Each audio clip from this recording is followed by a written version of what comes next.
하나님이 그에게 지시하신 곳에 이른지라 이에 아브라함이 그곳에 단을 쌓고 나무를 버려놓고 그 아들 이삭을 결박하여 단 나무 위에 놓고 손을 내밀어 칼을 잡고 그 아들을 잡으려 하더니 여호와의 사자가 하늘에서부터 그를 불러 가라사대 아브라함아 아브라함아 하시는지라 아브라함이 가로되 내가 여기 있나이다 하매 사자가 가라사대 그 아이에게 내 손을 내지 말라 아무 일도 그에게 하지 말라 너가 내 아들 내 독자라도 내게 아끼지 아니하였으니 내가 이제야 너가 하나님을 경외하는 줄을 아노라. 아멘. 우리가 성경을 읽을 때는 어떤 부분도 여러분이 배경적으로 생각하셔야 되냐 하면 가령 여러분이 대하 사극을 보시면 조선시대 같은데 고려시대 같은데 보면 그런 일이 있어요. 왕이 명령을 내리면 왕이 어떤 사람에게 직접 신하에게 가서 야, 너 빨리빨리 입고해라 이렇게 이야기하지 않고 왕이 어명을 통해서 왕이 사자를 보냅니다. 사자는 정권대사예요. 그 사람이 왕명을 가지고 가요. 두루마기를 가져가서 말을 타고 가거나 어명을 받으라 그러면 이제 사람이 와가지고 무릎을 꿇고 엎드려요. 이 사람은 왕이 아닌데 왕 앞에 엎드려요. 그리고 누구누구는 어명을 받으라고 쫙 펼쳐가 읽어주면 어명을 받잡습니다. 그리고 한단 말이에요. 그런 것이 우리 옛날에 벌어졌던 일이고 성경의 배경이다 이런 부분을 여러분이 생각하시고 염두에 두셔야 돼요. 다시 이야기하면 하나님께서 그의 사자는 천사를 에인젤 천사예요. 천사를 보내는데 천사 앞에 엎드릴 때도 있어요. 사람이. 그것은 천사를 경배하고자 엎드리는 게 아니라 천사가 하나님의 말씀을 가지고 왔기 때문에 그래요. 천사가 하는 이야기는 자기 이야기가 아니고 하나님의 메시지를 전하는 것이에요. 천사가. 가령 오늘 천사가 하는 사자가 아니고 천사예요. 에인젤 천사. 하나님이 보낸 자, 그 말이 하나님이 보낸 자 이게 사자예요. 사자가 가라사대 12절에 보면 그 아이에게 너 손을 대지 말라 아무 일도 그에게 하지 말라 너가 너 아들 내 독자라도 내게 아끼지 아니하였은즉 누구에게요? 내게. 그러니까 그 천사가 자기한테 자식을 아끼지 않았다 그런 이야기를 하는 게 아니고 누구예요? 하나님의 말씀을 지금 대언하고 있는 중이에요. 그렇기 때문에 하나님의 이야기를 하는 것이지 천사가 천사의 이야기나 천사의 의견이나 천사의 생각을 이야기하는 것은 아닙니다. 내가 이제야 너가 하나님을 경외하는 줄을 아노라. 지금 누구 이야기입니까? 천사가 내가 아브라함 당신 보니 당신이 이제 하나님을 경외하는 건지 내가 확인했네. 그런 이야기를 하는 것이 아니라 하나님의 메시지를 전하는 것이 천사의 의견이 아니라 천사인 내가 보니 당신 하나님 경외하는구만. 그런 이야기가 아니라 하나님이 그의 천사를 통해서 하나님의 생각, 하나님의 판단, 하나님의 메시지를 전하는 것이 아브라함에게 너가 나를 경외하는 줄을 내가 안다 하는 것이. 사람들은 하나님의 전능하심이나 하나님의 전지하심에 대해서 스스로 판단하고 스스로 많은 생각을 하지만 그것은 많은 경우에 이론이고 환상이고 판타지인 경우가 많이 있어요. 아브라함을 창세기에서는 12장에 부르셔서 그리고 아브라함이 하나님께 순종하여서 그의 모든 것을 버려두고 하나님의 지시하신 땅으로 움직입니다. 그리고 하나님을 위해서 살아갑니다. 하나님과 함께 하나님의 뜻을 이루기 위하여 살아갑니다. 자기 고향을 떠나서 정처 없이 하나님이 지시하신 땅으로 옵니다. 여러 가지 위험, 또한 사람들의 위험, 강도의 위험, 그런 위험을 직면하면서 전쟁을 거치면서 집도 없고 땅도 없는 그곳에 하나님의 약속만 믿고 움직입니다. 그렇게 해서 살아가요. 그런데 그때에 하나님께서 아브라함에 대하여 너가 나를 경외한다 라고 인치시거나 말씀하지 않아요. 시간이 많이 흘러갑니다. 흘러가요.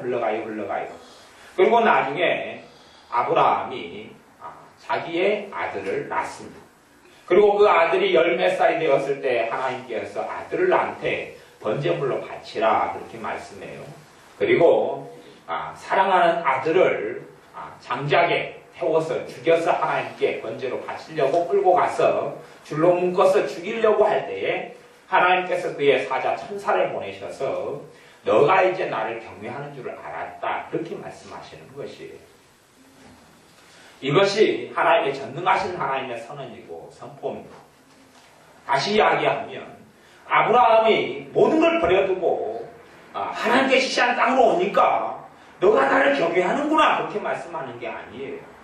우리는 우리가 사는 좁은 세계에서 사냐 죽냐 그럽니다.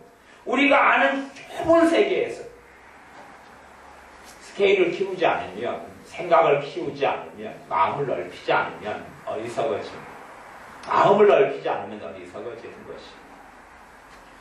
내가 무엇을 얻기 위해서 살아가는 것이 아니라 사실은 하나님 앞에서 아브라함의 인생의 가장 중요한 가치는 이 인정을 받는 것입니다.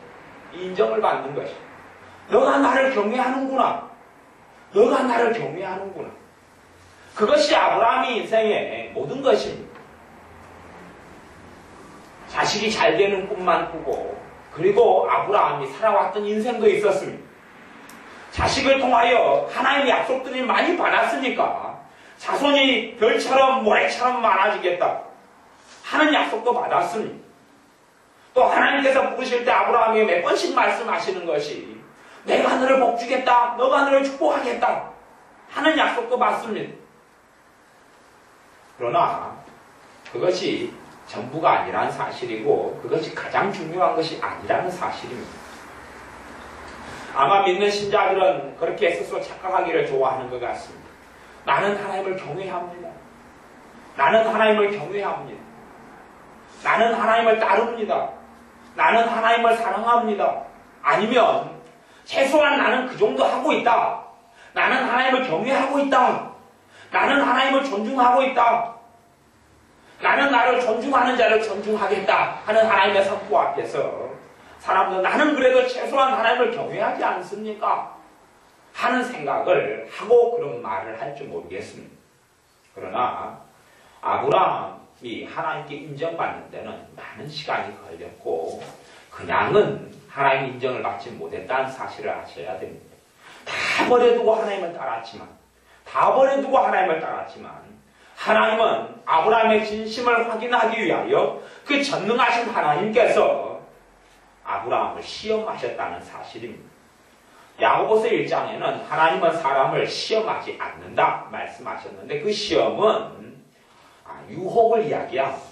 하나님은 사람을 유혹하지 않는다 하는 선포지 시험하지 않는다 그런 이야기가 아닙니다. 시험이라는 단어 안에는 두 가지 단어가 있는데 하나는 테스트, 시험이 있고 아이들이 중간고사, 기말고사 보는 시험 그것은 하나님께서 하십니다. 그걸 통하여 사람 안에 있는 진심을 확인하게 되는 것입니다. 사람이 하나님의 전능하심을 사람식으로 생각하면 하나님 모든 걸 아시잖아요. 아니요. 사람이 하나님의 시험을 받을 때에 그때야 그 유혹 말고요. 테스트 말이에요. 테스트. 하나님의 테스트를 받을 때야 그 사람의 진심이 그때야 확증되고 드러나는 것입니다. 확증되고 드러나는 것이에요. 그 사람 안에 하나님을 경외함이 있다고 쳐요. 하지만 하나님을 경외한다 하는 걸 확증되는 건 아닙니다. 그 사람 안에는 여러 가지 것들이 들어가 있어요.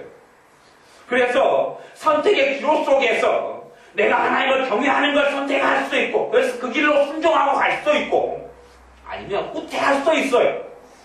믿음의 사람이 뒤로 물러서 침륜은 빠질 자가 아니라 앞으로 나아가고 전진하고 순종의 길을 걸어가야 한다라고 말씀하고 계셔요. 저도 여러 가지 못한 것도 많고 또 실수도 많고 죄도 많고 어리석음도 많습니다. 그래서 어느 때는 하나님 일을 접었던 적도 있어요. 하나님 일을 안 하고 오랜 세월을 멈춰 있었어요. 그럴 때에 하나님께서 그의 사람을 통하여서 제게 예언하신 말씀이 뭐냐 하면 너가 너의 자리로 돌아가라 하는 예언이었어요. 너가 너의 자리로 돌아가라. 저는 그렇게 생각했어요. 내가 과연 하나님 일을 할 만한 자격이 있느냐? 한국에는 무수히 많은 교회도 많고 목회자도 많고 포화 상태에 이를 정도로 많은데 내가 하나님의 일을 해야 될 자격이 있느냐? 그럴 가치가 있느냐? 그럴 때 하나님은 너는 입 다물고 돌아가라. 너가 내게 부르심 받은 그 자리로 돌아가라. 그건 너 몫이 아니야. 넌 돌아가라. 다시금 또 목회를 시작하고 많이 하다가 또다시 어리석음과 죄와 또 부족한 일이 많이 있었어. 그래서 모든 걸 내려놓고 그만두고 싶었어. 많이. 그럴 때가 너무 간절할 때가 많이 있었어. 내가 이렇게 부족한데 하나님 말씀을 전하고 하나님 일을 할 수 있느냐 하는 자괴감과 자책감이 들 때가 많았어요. 성령님께서 하시는 것이 그런 말씀입니다. 그런 말씀. 맡은 자에게 구할 건 충성이다. 너가 내 일을 맡았으면 너가 어떠한 어리석고 어떤 삶을 살든지 너는 내게 충성을 보여야 한다. 너가 내게 충성하겠느냐 안 하겠느냐 그것만 너의 생각할 바지 나머지는 너의 생각할 바가 아니다. 너가 내가 너에게 맡겨주었으면 너 충성할래 안 할래 그것만 선택해라. 그것만 선택해라 하는 것입니다. 거기에 저는 응답했어야 되는 것이지 다른 응답이 아닙니다. 주의 종들이 그렇게 많은데 저 사람들이 왜 주의 뜻대로 안 사냐? 아니면 내가 뜻대로 주님 길을 끝까지 갈 수 있을까? 하나님이 원하는 것을 내가 다 맞출 수 있을까? 등등의 생각. 이건 너의 몫이 아니야. 너가 하나님이냐? 너가 나냐? 너는 그 자리가 아니야. 너는 내게 순종하고 나를 섬길지, 나를 경외할지, 그렇지 않을지만 선택해. 라는 주님의 음성으로 저는 알아들었습니다.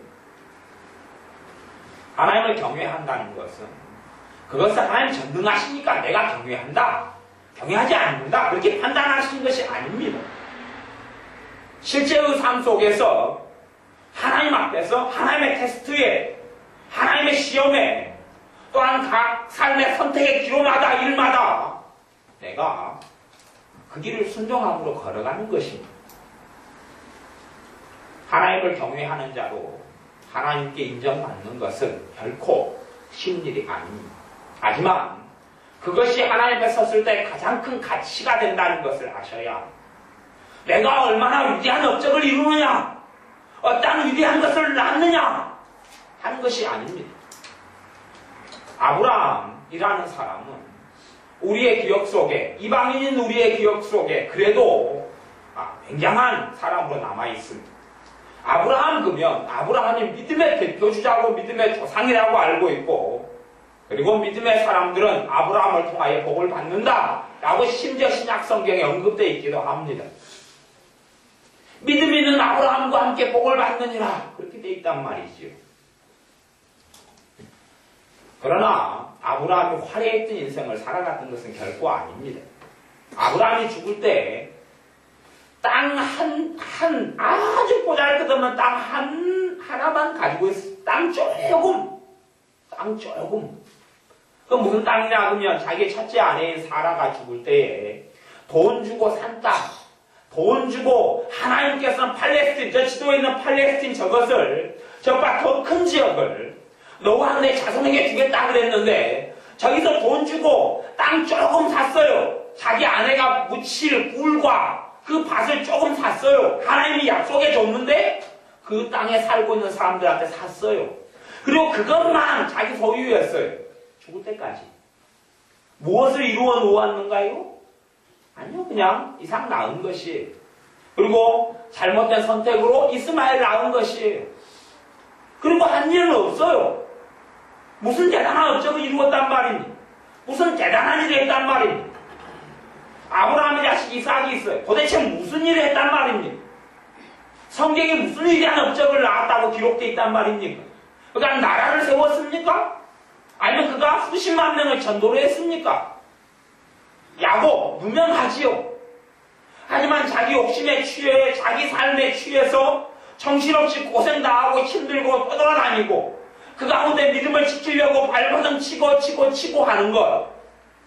그런 여정일 뿐이에요. 아마 요셉 정도 되면 와 그래도 크게 쓰임받았고 큰일 했다 그렇게 말하는지는 모르겠어요. 하지만 우리가 생각하기에 성경의 인물들, 하나님이 인정하는 인물들은 대단한 업적을 이루었다, 대단한 일을 했다라고 생각될 만한 사람은 그렇게 많지 않습니다. 아마 사도 바울 정도 되면 와 대단하다 그럴 거예요. 그 정도는 그래도. 하지만 구약의 인물들이 하나님께서 지정하신 이런 믿음의 선진들, 조상들 가운데서 그렇게 생각할 만한 대단한 업적을 가지고 이룬 사람은 소수에 불과합니다. 나머지 사람들은 그냥 자기네 평범한 인생을 살았다 이렇게 말할 수밖에 없어요. 그러다가 살고 그러다가 고난당하고 그러다가 죽고. 하나님께서 아브라함에 대해서 그의 사자 천사를 보내서 인정하시기를 너가 이제야 나를 경외하는 줄을 내가 알았다. 너가 이제야 나를 경외하는 줄을 내가 알았다. 아브라함과 오랫동안 75살의 아브라함을 불러서 지금 아브라함은 100살의 독자 이삭을 낳고, 그리고 어떤 성경학자들은 이때 정도의 이삭의 나이가 한 17살 정도 됐을 것이다. 청소년기라고 이야기하고 대부분 그 어떤 해석에 동의합니다. 그러면 가령 17살이라고 치고, 아브라함은 지금 117살입니다.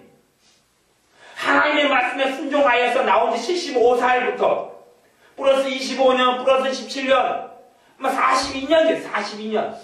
42년을 어쨌든 하나님을 따르고 섬겼어요. 40년이 되려는데 어쨌든 40년이 쫓겨지라고 쳐요. 하나님은 그때 됐어야 아브라함을 또 시험을 해요. 끔찍히 사랑하는 아들을 내놔봐라. 나를 위해서 내놔봐라. 나를 위해서 그냥 내놓는 게 아니라 요즘 말하면 소위 내 자식을 주의 종으로 드립니다. 내 자식을 목사로 바칩니다. 그런 거 말고요.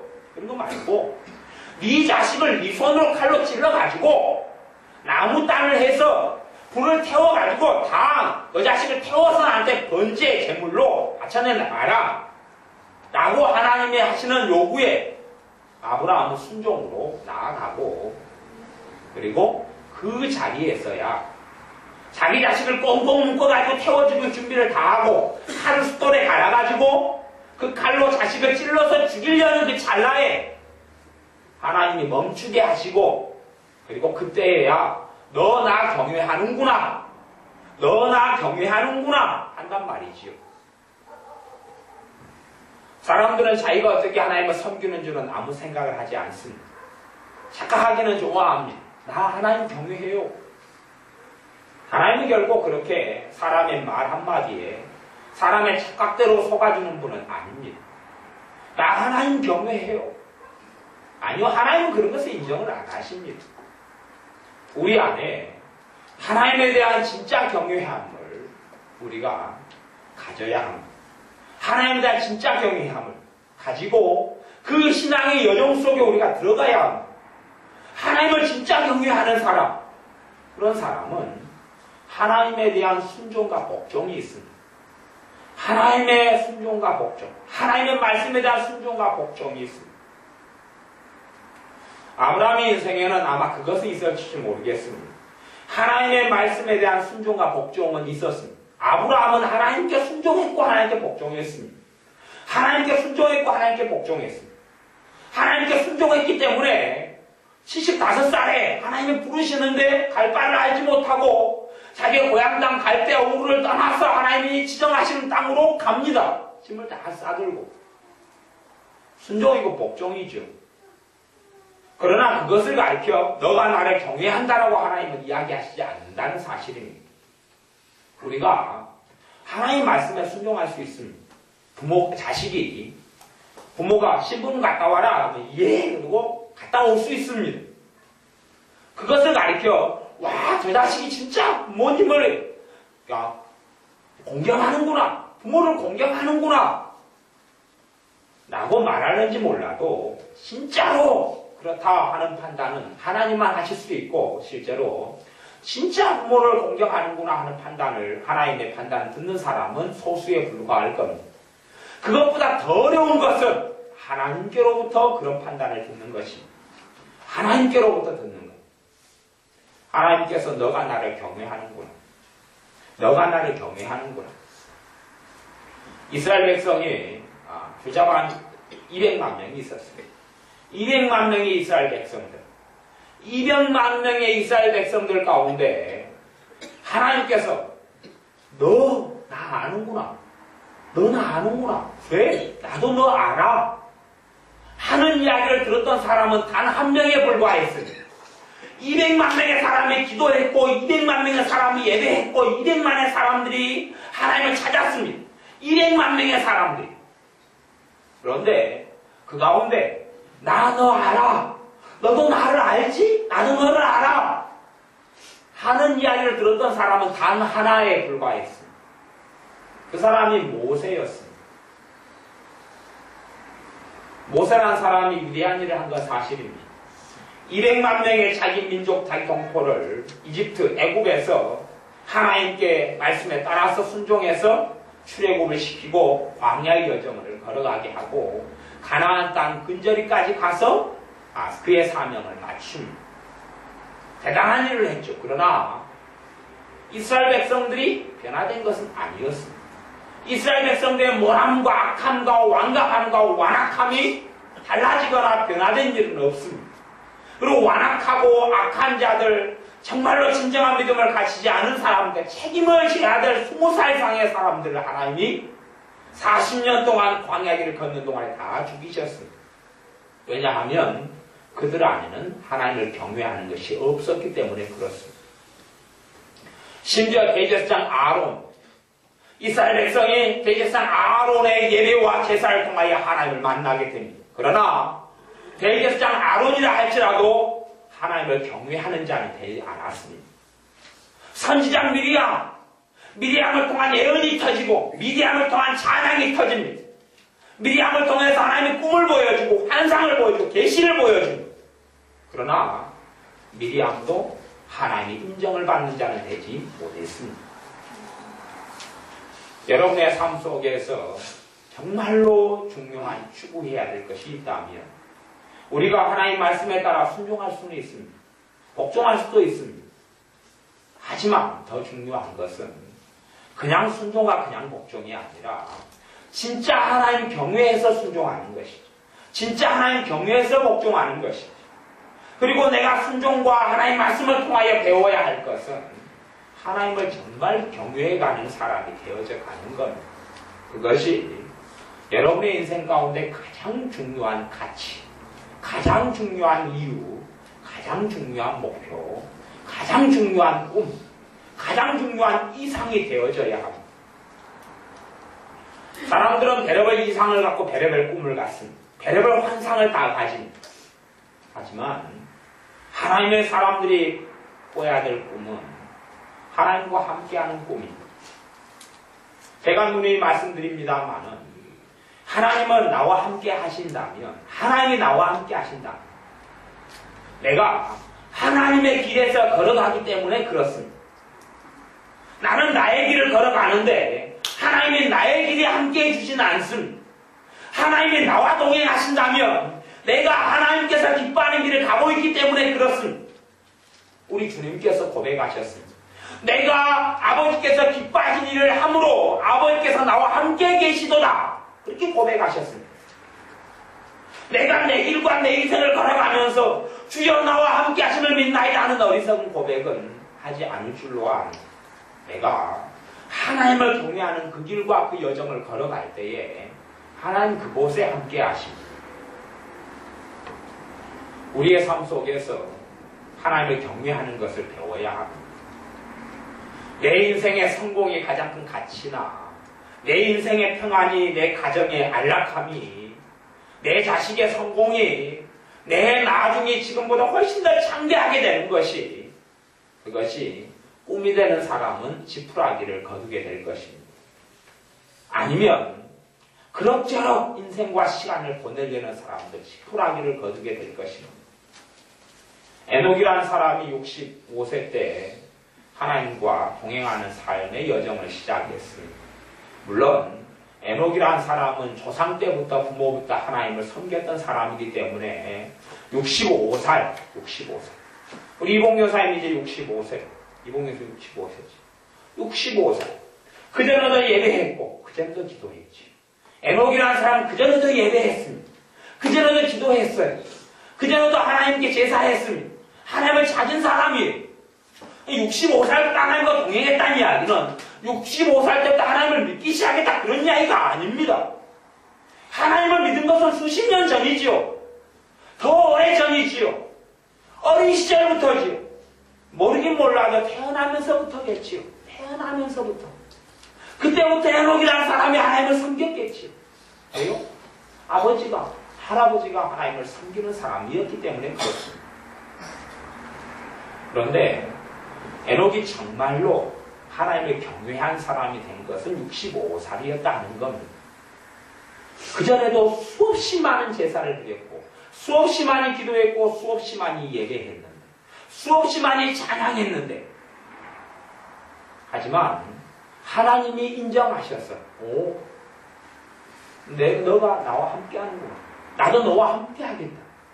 벌저다 내가 문 밖에 서서 두드리노니 누구든지 내 음성을 듣고 교회하시는 말씀이 불신자에게 하는 이야기가 아니라 교회에게 누구든지 내 음성을 듣고 문을 열면 내가 그에게로 들어와 그로 더불어 먹고 그는 나로 더불어 먹으리라. 에녹이 65살 때부터 했던 삶에 대한 이야기를 사실은 하고 계신 겁니다. 우리 주님께서 요한계시록 3장 20절에서 주님께서 교회 주님을 따르고 믿는다는 신자들에게 너희들이 정말 나와 함께하고 싶으냐? 내가 너와 더불어 먹고 너는 나와 더불어 먹고 싶으냐? 나의 사람 에녹을 보아라 라고 말씀하시는 것이요. 그 사람은 그전에도 많이 예배했고 많이 경배했고 많이 주님을 찾았는데 정말로 하나님이 인정하시는 하나님을 경외하는 사람이 된 게 65세였다. 그때부터 하나님께서 부르는 날이 300년간 이 땅에 살았던 사람인데 그동안에 하나님과 한시도 떨어지지 않고 살다가 간 사람이다 하고 말씀하는 겁니다. 엘리야라는 사람도 그렇습니다. 대단한 사람입니다. 하늘문을 기도로 열고 닫는 사람, 기적을 일으키는 사람, 주님의 오병이의 기적같이 그런 놀라운 기적들이 나타나는 사람, 육경만물의 사나이 소머즈 아니면 이런 배트맨처럼 놀라운 신체적인 괴력을 발휘하는 사람, 그런 하나님의 사람이 엘리야 선지자. 그러나 그가 처음부터 그 기적의 사람이긴 일찍부터 기적의 사람이긴 하였지만 그런다고 그의 믿음이 하나님께 정말로 인정받는 것은 나중의 일이었습니다. 나중의 일. 우리가 그냥 단지 하나님을 경외하는 것을 어떤 이론으로 가져가면 결코 안 됩니다. 이론이 아닙니다. 그래서 성경에는 이 창세기 22장의 사건을 성경에 중요시 여기고 그리고 많은 목사님들이 창세기 22장을 가지고 설교를 합니다. 그건 하나님의 뜻이 있다고 저는 개인적으로 믿습니다. 왜 그렇게 많이 설교하고 중요시 여기느냐? 독자 이삭을, 그래서 어떤 교회는 독자 이삭을 바친 걸 가지고 당신 아파트 팔아서 교회 내! 그런 식으로 악하고 어리석은 헌금을 강조하는데 교회 건물을 짓는데 사용하는 어리석은 분들이 종종 있는 걸 보지만 원래 그런 의미가 아니고 무엇을 내라 무엇을 바치라 이것이 본질이 아니란 이야기입니다.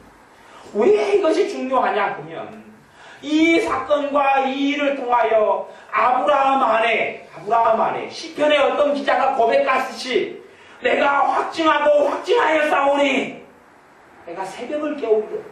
내가 일찍 주님을 찾고 주님을 사랑하고 주님을 섬기고 주님이 내 삶의 이후의 전부, 내 삶의 이유, 내 삶의 목적 그렇게 살아가고 그렇게 주님이 내 삶의 전부가 됩니다 하는 확증과 하는 그러한 삶을 주님께서 받으신다는 이야기입니다. 그것이 중요한 계기가 되는 사건이 창세기 22장이기 때문에 그렇습니다. 우리의 삶 속에서 어떤 하나님의 테스트, 하나님의 시험을 통하여서 우리의 신앙이 한 걸음 더 나아가야 합니다. 단지 내가 사는 우물한 개구리처럼 좁은 세계 속에서 살아가는 그러한 것을 벗어나야 합니다. 내 삶에 무엇을 남기느냐, 무엇을 하느냐, 아파트를 새로 사느냐, 얼마에 구입하느냐, 땅을 더 얼마에 구입해서 얼마의 돈을 더 비싸게 팔아서 남길 수 있느냐 등등의 가치는 물론 현재를 살아나가는 우리에게는 꽤 중요하지만 그러나 그것보다 비교할 수 없이 1000배, 10,000배, 100,000배, 100,000배 이상 더 중요한 것이 있다는 것을 꼭 아셔야 합니다. 정말로 이 땅에서 중요한 것을 신경 쓰다 보면 하나님 보시기에 중요한 것은 사라져버리고만. 내 이 땅에서 중요한 게 많지만 하나님 보시기에 중요한 것이 있다는 사실입니다. 이 땅에서 너무 중요하지만 하나님 보시기에는 일고의 가치가 없는 일도 너무 많다는 사실입니다. 나에게는 너무 그 일이 중요하지만 나에게는 그 일이 너무 가치가 있지만 문제는 하나님 보시기에는 아무것도 아닌 일도 너무 많다는 사실입니다.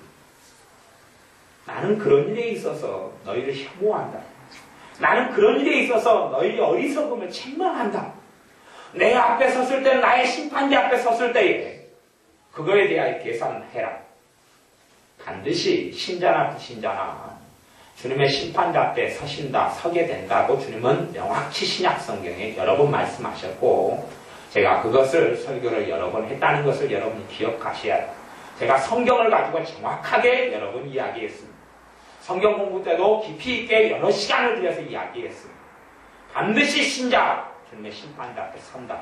주님은 정확하게 여러 번 주님의 비유를 통해서, 이야기를 통해서 신약 성경, 마태복음, 마가복음, 누가복음 많은 이야기를 통해서 이야기하셨습니다.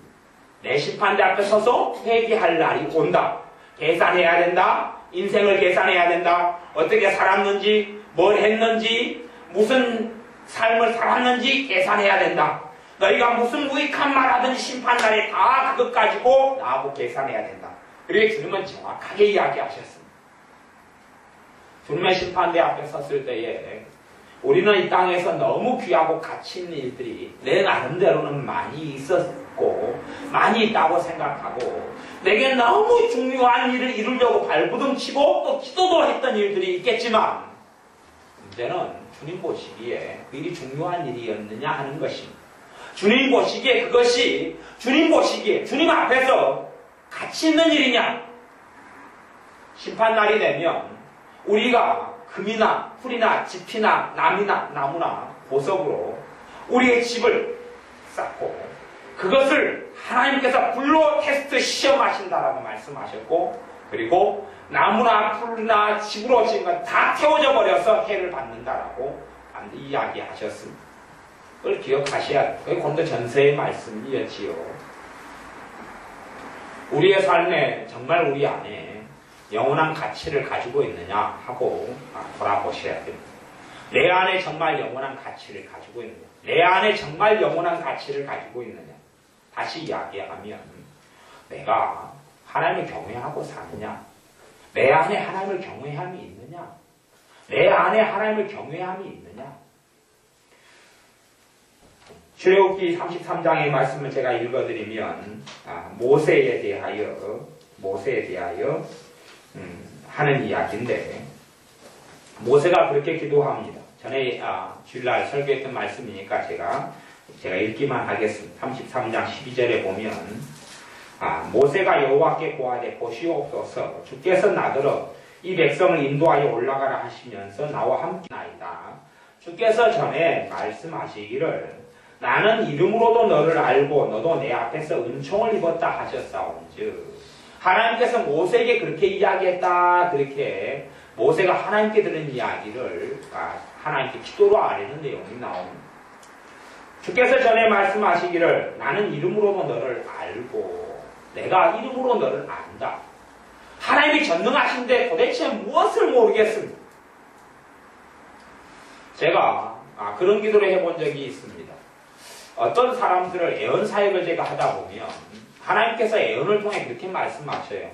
내가 너의 탄식을 안다. 내가 너의 아픔을 안다. 너가 얼마나 힘겨운지 내가 안다. 그렇게 주님께서 애언을 통해 말씀하시고 그걸 듣는 사람들이 막 울어요. 위로를 받아요. 그걸 보면서 제가 그렇게 기도한 일이 있어요. 하나님, 성경에서 주님이 안다 하는 내용과 이 내용이 좀 다른 것 같은데 여기서 모세에 대하여 내가 너를 안다 하는 내용과 주님 내 어려움을 내가 안다 라는 애언에서 나오는 그런 것과 다른 것 같은데 도대체 차이가 어디가 있습니까? 하는 기도를 했던 적이 있습니다. 그래서 성령께 주시는 깨우침이 그것은 하나님의 의의 입장에서 내가 너의 아픔을 안다 하는 이야기가 아니다. 그건 내 사랑의 입장에서 하는 이야기다. 내 사랑의 입장에서 너의 아픔을 안다, 너의 눈물을 안다, 너의 질곡을 안다, 너의 외로움을 안다 하는 이야기지. 너의 그 외로움과 아픔이 정상이다 그런 이야기를 하는 게 아니다 하는 이야기를 제게 하셨어요. 아, 그렇구나. 사람들이 참 오해하고 착각하기 좋겠다.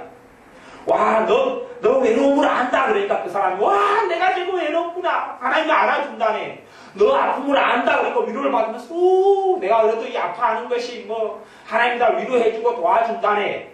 그런 식의 착각을 참 많이 하겠구나. 하나님의 공의의 입장에서, 하나님의 진리의 입장에서 그 이야기를 하는 게 아니라, 그 사람의 믿음의 수준에 맞추어서, 위로하는 말씀으로, 그래서 너 아픔을 안다, 너 어려움을 안다, 그렇게 말씀한 건데, 어떤 사람들은 자신이 인정받았다고 그렇게 듣는 사람들이 있다 하는 말씀을 되게 해주셨어요. 그래서 참 그것과 구절다 이야기하지 못하지만 참 스스로 자가당착에 많이 빠지겠다. 어떻게 예언해야 될지 모르겠다. 예언 사역을 하면 스스로 예언을 듣고 착각하고 혼자 생각하고 이상하게 해석하고. 그래서 저는 예언 사역하는 것을 정말로 많이 싫어합니다. 싫어하는 이유가 여러 가지 있는데 그 중에 하나는 뭐냐 그러면 스스로 착각하는 거예요. 착각해요. 똑같은 일을 겪고도 말이 서로 다 틀린데 물론 저도 착각이 많습니다. 똑같은 사건을 10명이 겪으면 10명이 말이 다 틀려요. 이상하죠? 똑같은 사람을 10명이 동시에 만나는데 그 사람에 대한 이야기와 말이 다 틀려요. 그게 얼마나 많이 우리가 착각이 있단 말입니까? 그런데 예언을 성령님께 받아서 또 그렇게 하면 그거 듣고 착각을 해요. 스스로 해석을 하고 곡해를 해요. 그러니까 얼마나 깝깝해버려요. 말하기가 싫은 것이에요.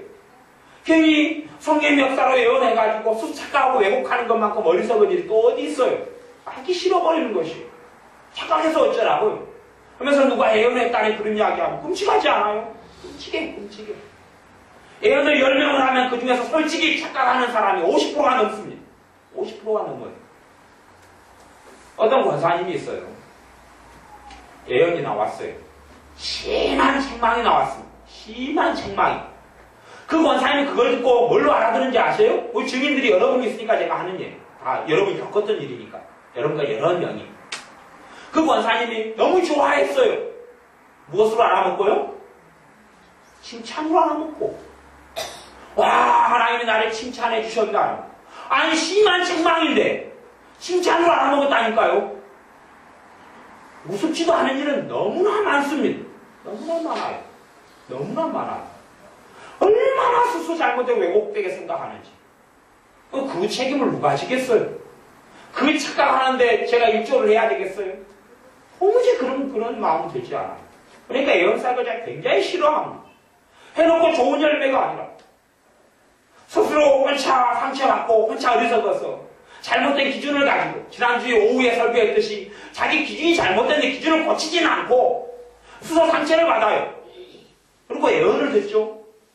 너가 힘든 줄 안다. 와, 내가 옳구나. 나한테 상처인 저 사람이 풀렸구나. 그러는 것이 어쩌라는 이야기 도대체가. 그 이야기가 아닌걸. 관점이 다르고 이야기가 틀린걸. 이게 얼마나 자가당착과 어리석음이 많은지요.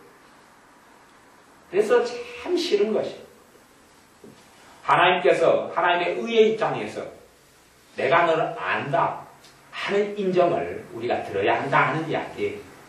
하나님의 의의 입장에서 하나님의 진리의 입장에서 다시 이야기하면 하나님의 공의, 하나님의 의의 입장에서라는 것은 주님이 심판대 앞에 서서 나랑 대면하실 때에 너가 나를 경외하는 인생을 살았다 하는 판단을 듣는 것을 이야기하는 것이 심판대 앞에서 나랑 대면하시고 내 인생에 대해서 회개하실 때에 너가 나를 경외했어 하는 이야기를 말이죠. 그냥 이 땅에 좀 살면서 내가 조금 주님을 찾는 걸 가지고 와, 나 주님 경외해 그런 거 말고요. 하나님께서 아브라함에 대해서 그의 사자를 보내서 너가 나를 경외하는 줄 안다 하는 이야기를 들은 것이 그냥 들은 게 아니라는 것을 이해하셔야 됩니다. 모세에 대하여 내가 이름으로 너를 안다. 아니, 하나님께서 여러분의 이름을 누군들 모르겠습니다. 제 이름을 누군들 모르겠습니다. 그러나 이름으로 모세 너에 대해서 내가 안다 하는 이야기는 그런 이야기가 아닌걸요. 그런 이야기가 아니에요. 하나님이 다 아는 전지하신 전능하신의 이야기가 아니에요. 어리석은 신자들은 삶의 가치를 이상한 데 두고 살고, 어리석은 사람들은 다른 데서 꿈을 꿉니다. 정말로 가져야 될 꿈을 꾸지 않습니다. 정말로 가져야 될 포부를 가지지 않습니다. 정말로 가져야 될 이상이 없습니다. 하지만 정말 신자가 가져야 될 이상은 주님으로부터 인정받는 것입니다. 자기를 칭찬하고 옳다 인정함을 받는 사람이, 사람들로부터 칭찬받는 사람이 하나님 인정을 받는 사람이 아니라 하나님이 인정해주는 사람이야만이, 그 사람만이 하나님 앞에 섰을 때 칭찬을 받는 사람인 줄 아셔야 됩니다. 스스로 옳다 인정하는 사람이 옳게 되는 사람이 아니라 하나님이 인정해주는 사람, 주님이 인정해주는 사람, 주님이 아무나 인정해주지 않는다는 것을 기억하셔야 돼요. 아무나 인정하지 않습니다. 하나님이 다 사랑한다고 그러니까 그냥 스스로 다 하나님을 스스로 사랑하고 하나님과 함께 만나고 교제하고 살아오는 듯이 착각해서는 결코 안 됩니다. 하나님 인정을 받는 건 너무나 중요합니다. 하나님 인정을 받는 것. 그러나 쉽지 않습니다. 너가 나를 경외하는구나. 그 인정을 받는 건 결코 쉽지 않습니다. 내가 너의 삶을 인정한다. 쉽지 않습니다. 정말 쉽지 않습니다. 너가 나를 경외한다. 쉽지 않습니다. 너가 나의 십자가를 지고 있구나. 쉽지 않습니다. 너가 나를 위해 고난을 받는구나. 쉽지 않습니다. 너가 나를 위해 모든 걸 버렸구나. 누가 그런 이야기를 들을 수 있단 말입니까? 하나님 말씀을 통하여 하나님이 하시고자 하는 말씀이 그런 이야기입니다. 나를 경외하고 살아라 하는 이야기입니다. 나를 사랑하고 살아라 하는 이야기입니다. 정말로 너가 나를 사랑하느냐? 라고 묻는 것입니다. 정말로 너가 나를 경외하느냐? 라고 묻는 것입니다. 우리가 하나님이 나를 사랑한다. 아니면 너가 나를 경외하느냐 물을 때 예, 경외합니다. 아니면 주님 사랑합니다. 하는 내 말 말고요. 내 말 말고 내가 하는 고백 말고요. 하나님이 너가 나 사랑하는구나 하는 그 하나님의 말씀 말이죠. 내가 하는 고백 말고 하나님 사랑합니다. 경외합니다. 찬양합니다. 경배합니다. 그런 찬양 가사나 아니면 내가 기도할 때 나오는 말 말고요. 어떤 사람의 기도를 들어보면, 물론 우리 교회에서는 뭐 거의 그렇지 않습니다만, 어떤 사람의 기도를 들어보면, 심심하면, 아버지 사랑합니다. 주님 사랑해요. 막 그런 사람들이 있어요. 그런 사람들이 있어요. 뭐 그걸 크게 나쁘다고 보지는 않습니다. 그러나, 심심하면 그래요. 주님 경배합니다. 주님 사랑합니다. 주님 찬양합니다. 막 그래요. 근데, 문제는 주님께서 그렇게 인정하지 않는다는 게 문제지. 주님 경배합니다. 주님께서 비웃는다는 게 문제지. 주님 찬양합니다. 다시 이야기하면 자신의 믿음이 모세의 수준에 이르렀다는 거겠지. 물론 모세가 특별한 사람이라고 이야기하는 것이 아닙니다. 엘리야의 수준에 이르렀다는 이야기. 선지자 엘리야 선지자 특별한 사람이라고 이야기하는 게 아닙니다. 야고보서 말씀에는 선지자 엘리야가 정말로 대단한 사람인 건 맞는데 그가 특별한 사람은 아니다. 특별한 종자가 좋아서 태어날 때부터 뭐 어떻게 돼서 아니 태어날 때 선택을 받아서 그러한 인생을 산 건 아니다라고 성경이 이야기합니다. 그는 보통 사람이었다라고 이야기합니다. 그런 우리와 같은 보통 사람이었다. 그것이 성경이 같은 사람이다 그런 이야기. 우리가 똑같은 사람이다. 출발점이 같다는 이야기입니다. 부모가 좋아서 환경이 좋아서 그것은 하나님을 경외하는데 모르겠어요. 도움이 될런지. 하지만 엄밀한 하나님의 공의 입장에서 보면 차이가 없습니다. 차이가 없어요. 차이가 없어요. 차이가 없습니다. 누구는 하루에 한 끼도 먹을 게 없고 누구는 세 끼 다 먹고 10끼도 먹을 수 있는 돈이 있어도 하나님을 경외한다는 입장에서는 차이가 없습니다. 그게 하나님의 공입니다. 거기 나사로가 부자가 있지만 거기 나사로는 아브라함의 품에 비유적 상징적 있죠. 하나님의 낙원에 들어갔고 부자는 그렇지 못했습니다. 부자가 먹을 걱정 입을 걱정 없으니까 하나님을 경외하고 살았고 나사로는 못 먹고 굶주렸고 병들었으니까 하나님을 경외하지 않았고 하나님을 안 섬겼고 그런 이야기가 아니지요. 우리가 생각하는 것과는 전혀 백발도 다른 결론에 이르지 않았습니까? 물론 나사로가 하나님을 경외했다 그런 이야기는 성경에 없고 경외한 사람으로 인정받지도 아마 저는 못했다고 봅니다. 낙원에 들어간 거죠. 아브라함의 품에 들어간 거지 하나님을 경외하는 자가 된 것은 아닙니다. 천국에 가는 사람은 많을 겁니다. 물론 우리가 생각하는 숫자보다는 적을 겁니다. 그러나 많을 겁니다. 왜요? 전 세계 믿는 자가 많으니까. 물론 믿는 자라고 일컫는 대다수가 가게 되는 건 아닙니다. 정말로 예수님이 주인인 사람만 가죠. 정말로 예수님이 주인인 사람만 갑니다. 예수님을 그래서 주님으로 믿는 사람은 다 천국에 갑니다.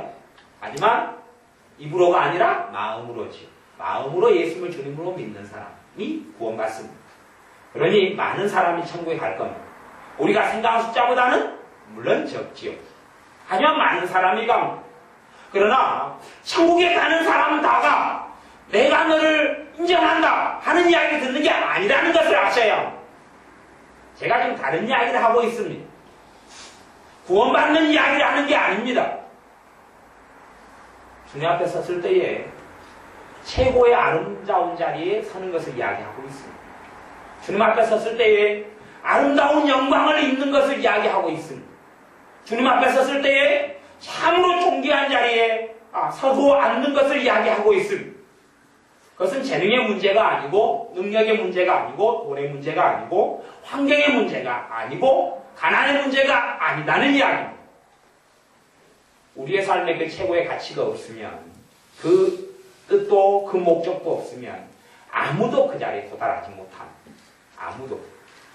다시 이야기하면 이 거룩한 목표가 거룩한 목적이 거룩한 이유가 없는 사람은 그러한 주님의 인정하는 받는 자리에 전혀 설 가능성 자체가 없다 그런 이야기를 하고 있습니다. 근데 문제는 그 가능성 자체도 없는 사람이 너무 많다는 이야기죠. 문제는 주님을 거룩함이 주님을 경외함이 없는 사람은 결국은 주님을 떠나버린다는 사실입니다. 그리고 구원도 잃어버린다는 사실을 제가 또한 이야기합니다. 믿음을 잃어버리고 구원을 잃어버립니다. 주님을 아예 다 버리고 떠나버립니다. 하나님을 경외함이 그 안에 거룩한 이유가 되지 못하니까 단지 얼마 동안 살 때는 믿음을 유지하겠지만 더 아름다운 자리에 서지 못하지만 그리고 주님을 경외함이 그 안에 없고 그 거룩한 동기와 거룩한 이유가 없기 때문에 그러니 그의 믿음이 낙동강 오리알처럼 떨어지기가 쉽다 하는 이야기입니다. 우리가 더 믿음의 자리에 나아가려면 주님이 인정함을 받는 자리에 나아가려면 그 소원이 있어야 합니다. 내가 주님의 인정을 받겠다. 내가 주님으로부터 너가 나를 경외하는 자다 하는 인정을 받겠다. 그것이 내 삶의 이유. 내가 너를 인정한다. 내가 너를 안다. 하는 것을 내가 들어야 되겠다. 너가 나를 경외하니 내가 너와 함께 하겠다. 하는 말씀을 듣는 자가 되어야 하겠다. 그 소원을 가지고 있는 사람. 그 거룩한 열망을 가지고 있는 사람. 내 세상의 열망이 아니라 어떤 열정이 아니라 거룩한 열정, 거룩한 열망을 가진 사람. 그런 사람이 되어져야 합니다.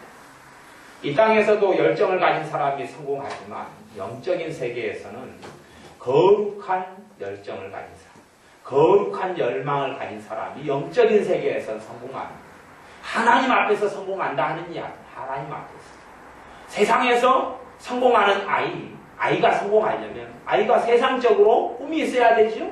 소망이 있어야 되죠. 목적이 있어야 되죠. 목표가 있어야 되죠.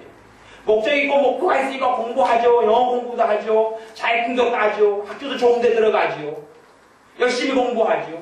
그러니까 아이가 세상적으로 잘 될 수밖에 없죠.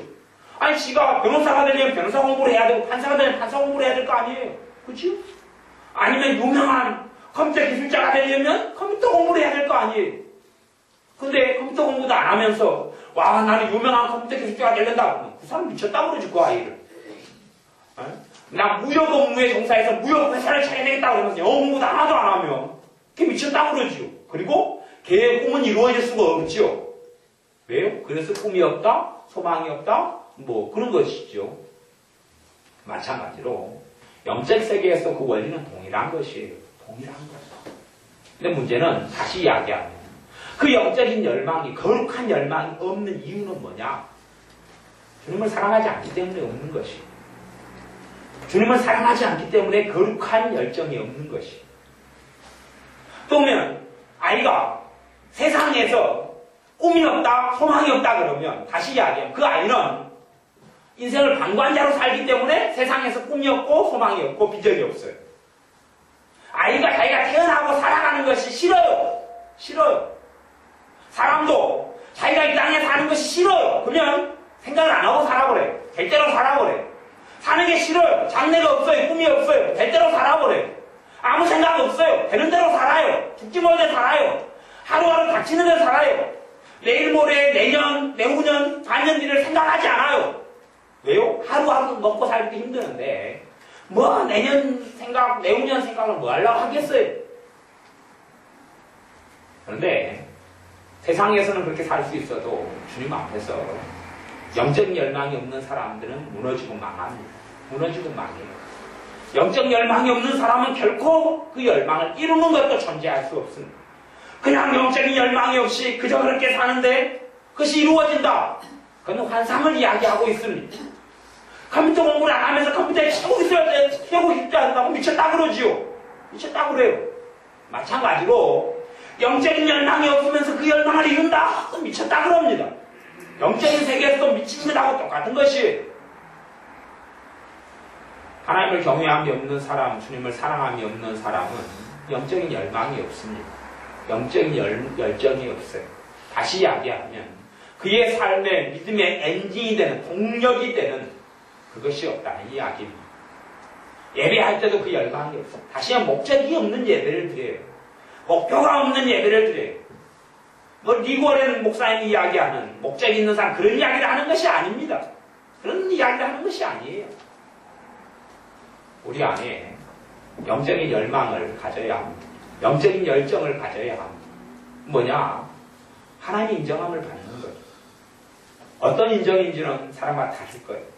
아브라함에게는 너가 나를 경외하는 줄 알아. 정말 하나님을 경외하는 자가 인정받는 거죠. 내가 나를 그렇게 인정하는 자가 아니라 하나님이 나를 그렇게 인정하는 그 자리에 서는 것. 너가 나를 사랑하는구나. 내가 그걸 알겠어. 내가 확인했어. 하는 하나님의 인정을 받는 그 사람 되는 것. 그러한 영적인 열망을 가지신 여러분들이 되시기를 바랍니다. 기도하겠습니다. 아버지 하나님, 우리는 내 삶에 빠져서 정말로 하나님 앞에서 내가 하나님의 인정함을 받는다는 것에 대한 그런 간절한 소망과 열정과 열망이 없이 살아갑니다. 영적인 열망도 없이 이루는 걸로 생각하지만 도무지 이루어질 수 없다는 것을 우리가 발견하고 알았습니다. 이제는 우리가 거룩한 열정, 거룩한 열망을 가진 그러한 자녀들이 되게 하여 주옵소서. 내 책임으로 넘겨주셨사오니 우리가 거룩한 열정과 거룩한 열망을 취하고 거룩한 열정에 불을 붙이고 기름을 부을 수 있도록 도와주시기를 원합니다. 우리 안에 삶의 이유가, 삶의 원동력이 주님의 인정을 받게, 주님 앞에 바로 서겠다 하는 그러한 마음 굳게 가지게 도와주옵소서. 예수님의 이름으로 기도하옵나이다. 아멘.